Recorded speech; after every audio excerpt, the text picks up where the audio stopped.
In this video, I want to show you how to install your Midea dishwasher.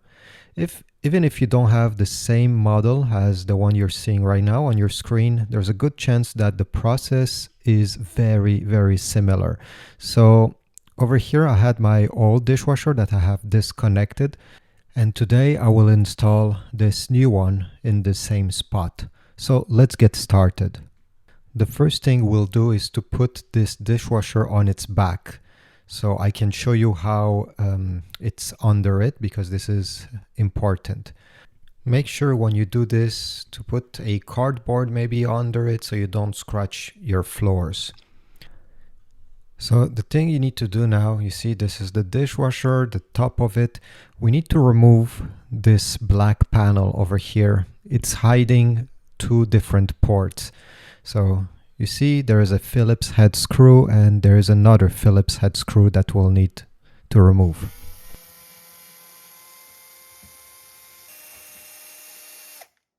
And now you can simply lift this cover. Actually, there's two of them. This is the first one. And you can put it aside. You see this is the second one.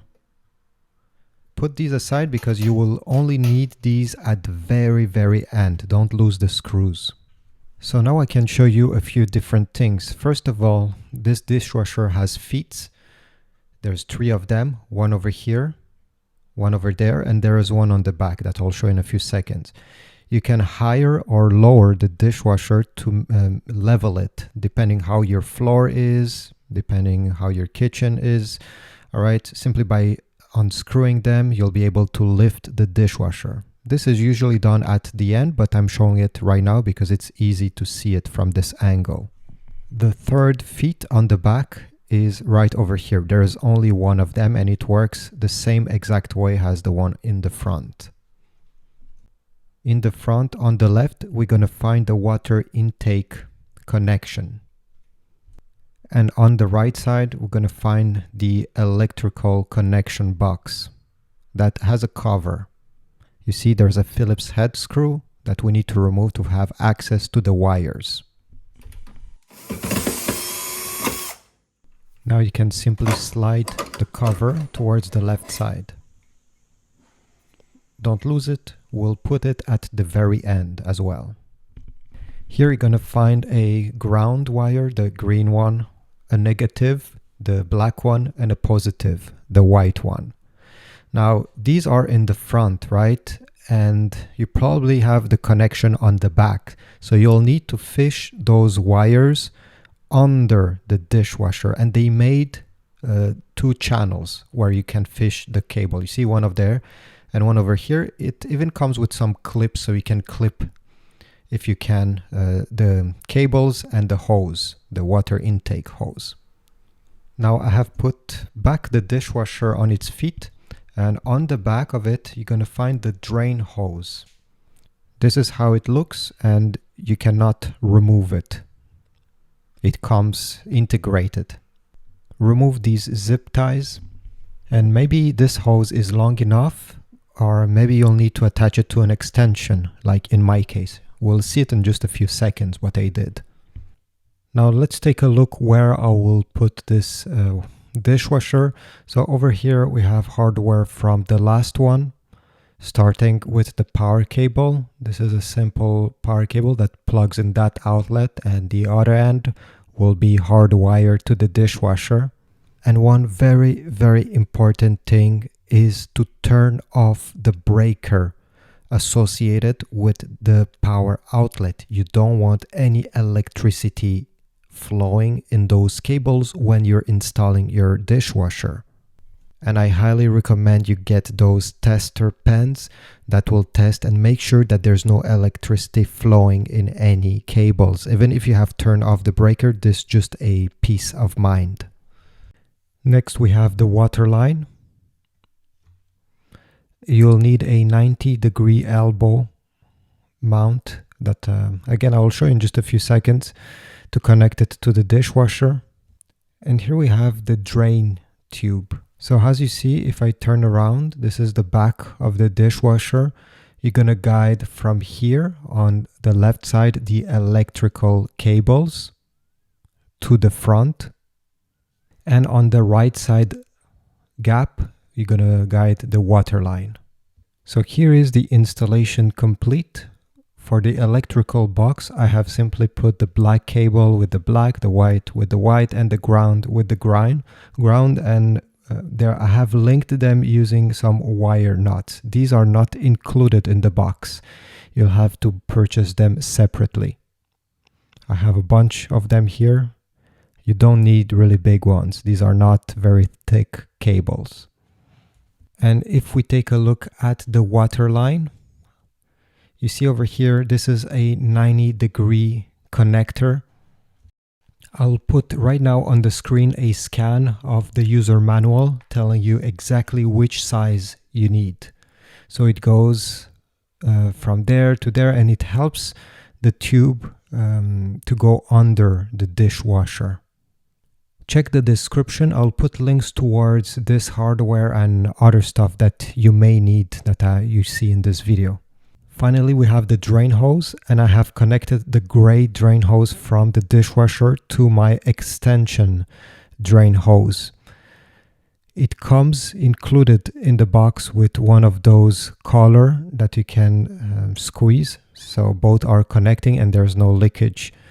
If, for example, your dishwasher is located beside your sink, you won't need any extension like I have. You see, my sink is over here. And the drain hose, let me just show you. It goes under my cabinets. Okay, this long extension. Maybe, as I said, you don't need that extension, and it will connect in your garbage disposal if you have one. Right over there. And it's maintained in place using the clamp. After everything is connected, go and cover the electrical box with the cover. Turn on the water drain so water can flow in the dishwasher. This is mine right over here. The white pipe, the white tube that you see up there, goes directly in my dishwasher. So turn this on. It's already on in my case. And now it's time to test the dishwasher to make sure that everything works properly. So you're gonna turn it on, press the power button. Okay, I already did it, but you're gonna turn it on, and then what you have to do is choose any cycle. This is not important because we won't do a full cycle. Okay, so once you choose your cycle, go ahead, choose the way it's dry, but this doesn't matter, and press the start button. At this point, you're gonna wait. You're gonna wait for the dishwasher to fill up with water. Usually after 4 to 6 minutes, it should be fine. Now I'm hearing the water flowing, and if you touch it, you can definitely feel that there is some water flowing. And I want you to make sure that there is no leak. So take a look really closely. Okay, and you can even touch this tube, make sure nothing is dripping, because after that we'll cover it and you won't see right away if there is a leak. So that's the moment that you need to take to be careful and assure yourself that everything is right. After 6 minutes, okay, you're gonna cancel this. So you're gonna keep press on the start button 3 seconds, and it will cancel, and the machine will drain everything that is every water that is inside of it.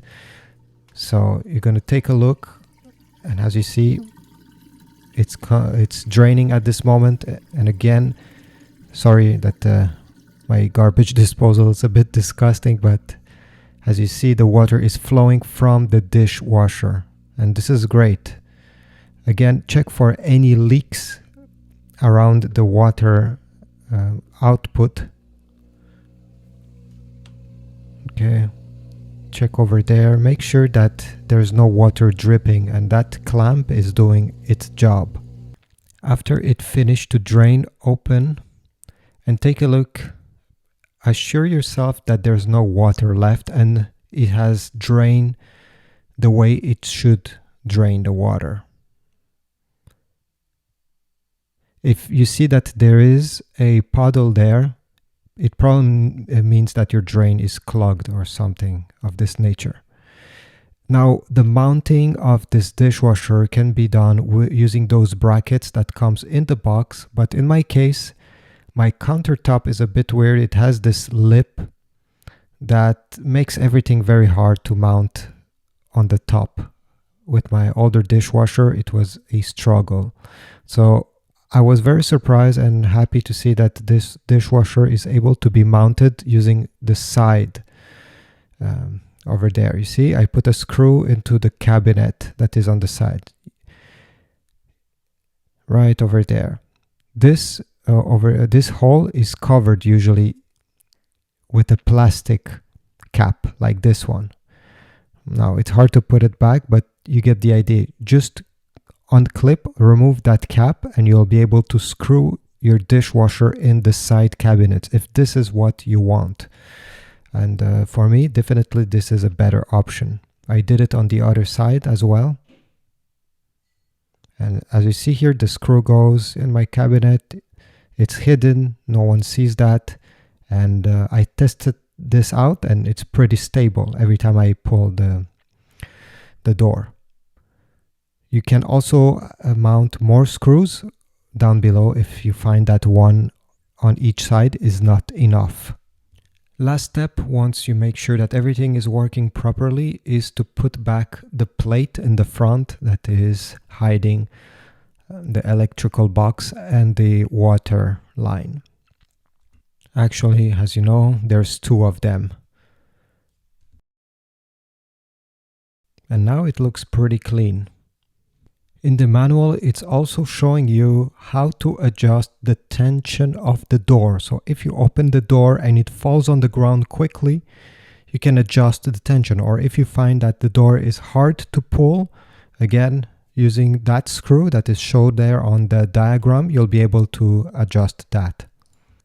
But overall, this is it. I hope my video was helpful. If so, leave a comment down below. Or if you think I forgot something, leave a comment as well. I'm always curious. Subscribe, like, check my Amazon links in the description down below, and I'll see you in the next video.